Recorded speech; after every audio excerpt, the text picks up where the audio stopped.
Introducing our new additions. Hi, I'm Maureen Tiller, principal of Fountain Inn High School.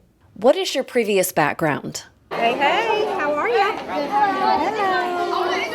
My previous background, I started out my teaching career at Clover, in Clover School District, at Clover Junior High. I'm a special education teacher. And then moved to Lawrence School District 56 and have spent the last 20 years in Lawrence School District 56 as coordinator special ed and elementary principal, middle school principal, high school principal, and executive director of instruction K-12.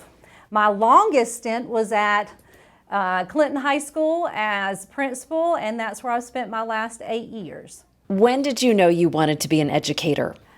I definitely had an aha moment about going into education. I was not a motivated student going through school, went to Winthrop University and took a couple of education classes at the urging of my mother, who was a principal. She was an elementary principal, and really fell in love with special education. I had come in undeclared, was not interested in teaching at all, went into some special education classrooms and got to interact with those kids and those teachers and changed my major the next day, and I've been a special education teacher ever since. Who inspired you along the way? I've had lots of people inspire me along the way. Definitely my mom and dad, both were educators. Mom was a principal, an elementary school principal, and my father was a U.S. history teacher at Aiken High School for years. I've also had a lot of mentors professionally. My first principal, Ron Wright, who was at Clover Junior High School, was a huge mentor to me, gave me a positive direction and focus on administration, and really was a good role model as I began to craft my leadership practices and look to him. Also, Dr. David O'Shields, who was my superintendent, longtime superintendent and friend in Lawrence School District 56, was also a huge mentor to me, and I still have a connection with him in that district. What's the last book you read, and what did you learn from it? So the last book that I read was a professional development book. It's called Improvement Science, and it's by Anthony Bright. Mainly what I learned about it is there are lots of opportunities to be able to address the challenges that we see in South Carolina in poor rural school districts to improve on what we're currently doing, and really give us a process for how to do that. There are some specific ways to be able to do that, and that was the biggest takeaway from that book is even though there are some challenges definitely in a lot of our school districts in South Carolina, there are also some opportunities for change and a cycle for change and how to do that. What's on your playlist?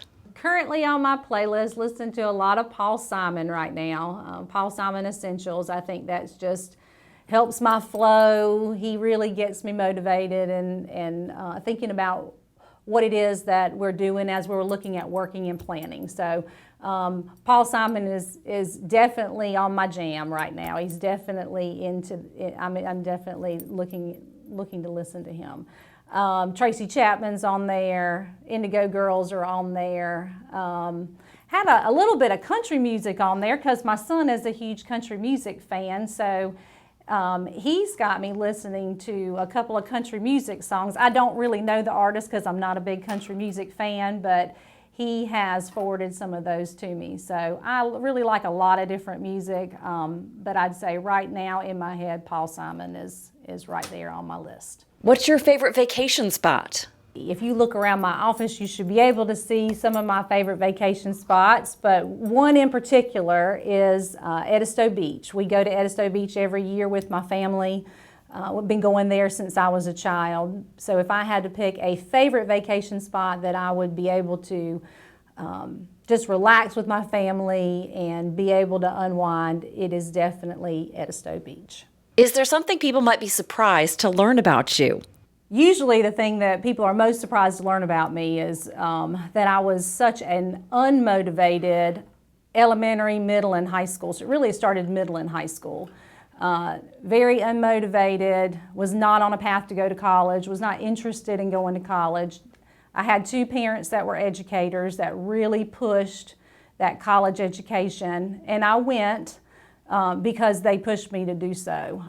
Really didn't find my way until I walked into that special education classroom and determined a path. And I always use that, and even though people don't really see that part of me because they're seeing me as an adult.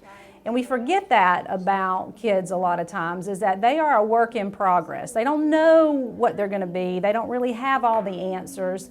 And sometimes we expect them to do that, and maybe expect them to have a certain goal. And those goals may change throughout the time that they are in high school, and even as they get post-high school into technical school or college, or career, they may change. So stay patient with them and make sure that we're supporting them all along the way and give them as many opportunities as possible, no matter how challenging they may be, because I was one of those challenging kids for sure. Welcome to Greenville County Schools.